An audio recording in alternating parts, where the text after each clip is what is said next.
What's up, everybody? Andrew Mahone here with Darian's Competitive Pokemon. Got another deck profile for you. Today, we are looking at Golisopod GX Garbodor. This is a very good deck in standard format. This is the list particularly that was able to win the Bremen Regionals in Germany this past month. So it's a very good, proven list. I think that this list has evolved quite a bit over the course of the past 2 months or so and has become a real contender in standard format and could do big things at the upcoming Connecticut Regionals as well. I really like this list. I think that it's strong, sturdy, consistent, and I'm going to be talking about the cards that are included in it and why they're here. So let's go ahead and get started. We start things off with 3 copies of Golisopod GX and 3 copies of Windpod. Just a 3-3 line. Don't need a 4-4 line in here. We play 1 copy of Tapu Koko promo, 1 copy of Tapu Fini GX, 1 Trash Lance Garbodor, 2 Garbotoxin Garbodors, 3 Trubbish, and 3 copies of Tapu Lele GX. So, like I'd said previously, Golisopod GX is our main attacker by far, but we don't play a 4-4 line. We are only playing a 3-3. And that's because ideally you only really need 2 Golisopod GX in a game, maybe a third, but you definitely don't need 3 or 4 Golisopod GX because these things are not supposed to be going down. Obviously, you're going to want to go for these Wimpods early in the game, and they have that awesome Wimp Out ability. So you don't really often need, too many Wimpods, since Wimp Out can get Wimpod out of the active position and safely onto the bench. Usually, you're going to want to Wimp Out into a Tapu Koko promo so that this thing can go to the active and have free retreat so that you can retreat into your Golisopod GX for an awesome turn 2 first impression. This happens all the time. It's very easy to obtain, but the Wimp Out ability makes it so your Wimpods, they stay safe on the first, second turn of the game. They don't get knocked out early. So 3 Wimpods is usually totally fine. You don't find yourself needing the 4th ever. And then 3 copies of Golisopod GX is great because once you evolve into Golisopod GX, you're going to be using Acerola to heal your Golisopod GX so that these things don't really get knocked out too often. If one does happen to go down, we play a copy of Rescue Stretcher, and you can get them back that way. 3-3 line, efficient on space, still consistent. I really like it. Like I said previously, we play the 1 copy of Tapu Koko promo. It is useful for flying flip. If you find yourself in a situation where spreading 20 damage to all your opponent's Pokemon is useful, then that could definitely be good. Especially against fire decks, you're going to want to go up and buffer a little bit with the Tapu Koko promo so that you're not just swinging out there with your Golisopod GX very early. So Tapu Koko promo can be useful against decks that have fire Pokemon, can also be useful against any sort of deck that just has awkward Pokemon with 150 and 130 hit points. If you're trying to knock out like non-GX like Pokemon, things like that. They just have an awkward amount of hit points that you can't hit with Golisopod GX. Obviously, we can hit up to 180 damage with our Golisopod GX with a choice band on EX and GX Pokemon, but if you're playing against, Pokemon that just have an awkward number of hit points and are non-EX and non-GX, then Tapu Koko is going to help you get there as far as your numbers go. Because you don't want to be two-shotting non-EX, non-GX Pokemon. Two-shotting the EX and GXs, that's totally fine. For non-GX and non-EX, you're going to want to use Koko to spread first. We also play a copy of Tapu Fini GX in here, and I think that this is an excellent inclusion. This is here mostly for that Tapu Storm GX GX attack, which is amazing. This thing can really save you from a superpowered Garbodor GX or something like that. If your opponent has really gotten a Pokemon up and rolling using their abilities, maybe they hit a field blower just right and we're able to get a bunch of energy into play or get a really strong attacker going that can steamroll your Golisopod GX, you can come up with Tapu Fini GX, Tapu Storm GX, send that Pokemon back to the deck, lock abilities back up with your Garbotoxin Garbodor, and then just continue from there. You can also Aqua Ring safely back to the bench, and this thing's only got a retreat cost of 1, so it's pretty good. Also, you might find yourself using Hydro Shot sometimes. I've definitely seen it happen. You could slap a couple of Rainbow Energies on this thing and finish off a Pokemon that is retreated to the bench that maybe has been hit with First Impression one time with a game-winning Hydro Shot, something like that. Is not totally out of the question. We also play a 3-3 Garbodor line, but you can see that we're playing the 2 copies of the Garbotoxin Garbodor. In this standard format, the Garbotoxin Garbodor is the Garbodor of choice, unlike the Worlds format where Trash Lance Garbodor was the superior Garbodor to play. Shutting off opponents' abilities is by far just the best part about this deck, and what lets Golisopod GX really shine, since Golisopod GX can't really keep up, with decks that are using abilities to just put unlimited amounts of energy into play, like your Metagross and like your Garbodor GX. It just really can't keep up with those. But thanks to Garbotoxin, we can shut down your opponent's abilities. We don't play any real abilities that we're reliant on in this deck. We just have a very low maintenance attack that we go in with. So the Garbotoxic Garbodor really helps us to just shut down the opponent's strategy, and while we go in for very efficient damage. We play 2 copies to make sure that we get a very quick Garbodor so that we could slow down the opponent while we pummel away at them with first impression.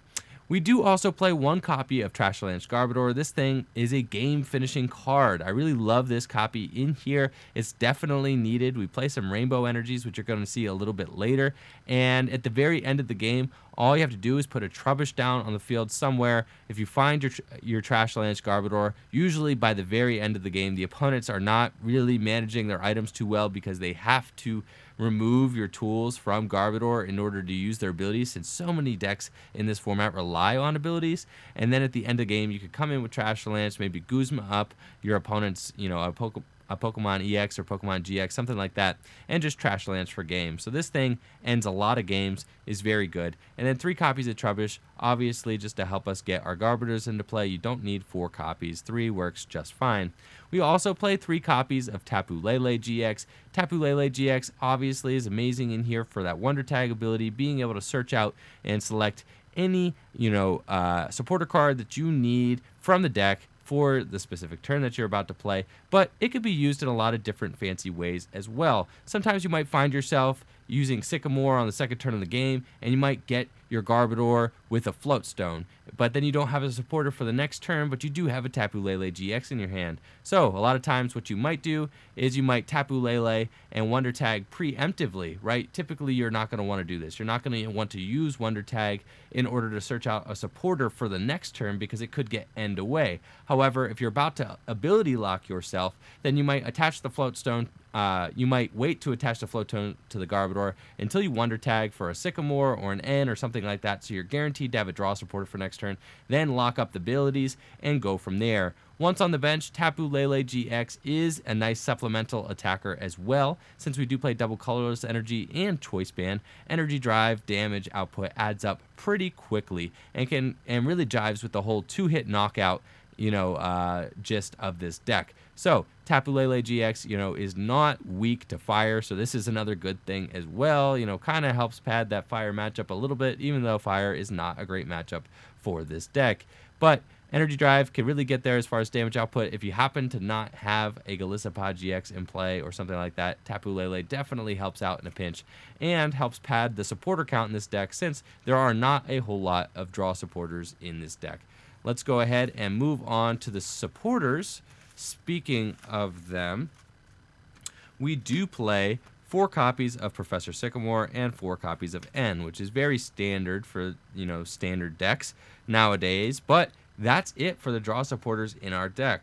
We also play 4 copies of Guzma, 3 copies of Acerola, and 1 Bridget, and that is all. Now, this draw support engine, just the 4 Sycamore, 4 N, is relatively standard. Not a lot of decks are necessarily playing Lily or Shauna or any other supporter, Sophocles, or Wick. We're not playing those other supporters for the most part. Most decks are playing 4 copies of Sycamore, 4 copies of N, and going from there.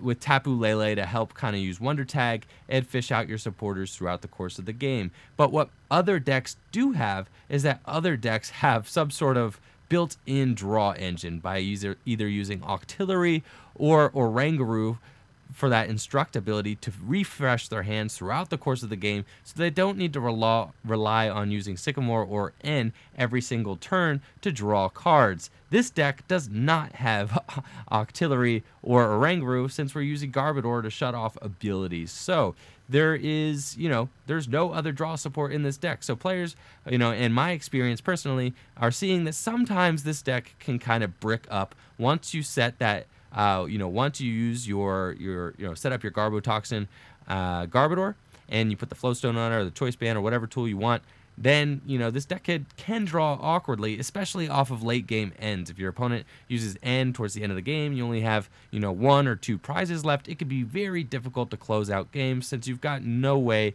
to really refresh your hand. There's no Oranguru, no Octillery. The hope is that by locking abilities up, that you're also making the draw awkward for your opponent. So this deck does find itself trying to clench out very grindy games at the end of the game. And I've seen this deck really fumble at the 1 yard line once it gets very close to winning. Then it gets end to low and then bricks from there because it can't find a Guzma or an Acerola or an additional energy or something like that to really do the game-winning amount of damage needed to pull off a win. So we do play the 4 Sycamore 4N, and that's it. But these other supporters really help the aggressiveness and the longevity of this deck. Obviously, 1 copy of Bridget goes without saying, helps us set up our basic Pokemon, but 4 copies of Guzma is a must-have in this list. When we play so many copies of Floatstone, we do play a Tapu Koko promo, we always have a free retreater on the bench. Guzma helps activate Golisopod GX's First Impression attack.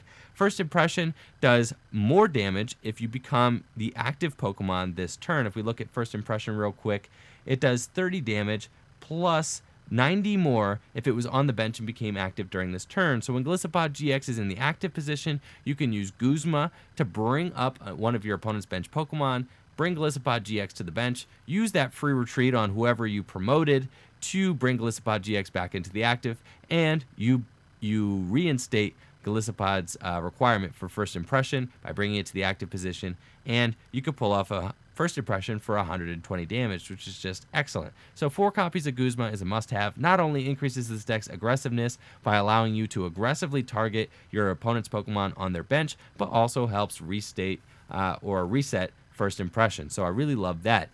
We also play 3 copies of Acerola in here, which is great for just increasing the longevity of our Golisopod GX. If Golisopod GX were to take a hit, you could pick it up with Acerola and then promote a new Golisopod GX while you have the Wimpod on the bench ready to evolve next turn. You promote the new Golisopod GX and then can First Impression for a new 120 damage. Acerola just really increases the longevity of our Golisopod GX and increases the tankiness of this deck. Acerola is a fantastic card in this deck. 3 is perfectly fine though. Guzma you will find yourself using more often. Acerola requires that you have a Wimpod prepared on the bench and ready to go. Also requires that you have damage on the Golisopod GX, so it is more of a conditional card, whereas Guzma is pretty much always going to be a live card for you to play. It is pretty much always going to be a good and effective card. So 4 copies of Guzma, 3 copies of Acerola is fantastic in this deck. And that wraps it up for the supporters.